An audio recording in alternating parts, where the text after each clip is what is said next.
अस्सलाम वालेकुम। अल्लाह की कुदरत। हवा। अल्लाह ताला ने हमारे लिए हवा बनाई। हवा ही के ज़रिए हम सांस लेते हैं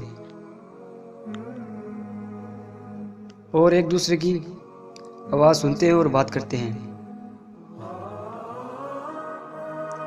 इसके कम ज़्यादा चलने से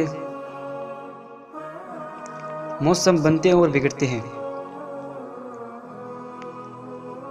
ज़मीन से 3.5 मील की ऊंचाई के बाद हवा की रफ्तार हल्की हो जाती है और 400 मील की बुलंदी पर और किसी जानदार का जिंदा रहना मुमकिन नहीं।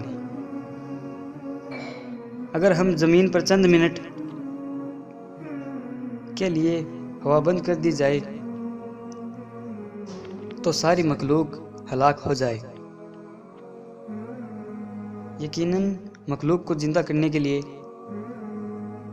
मुनासिब हवा का इंतज़ाम करना अल्लाह की अजीम कुदरत है।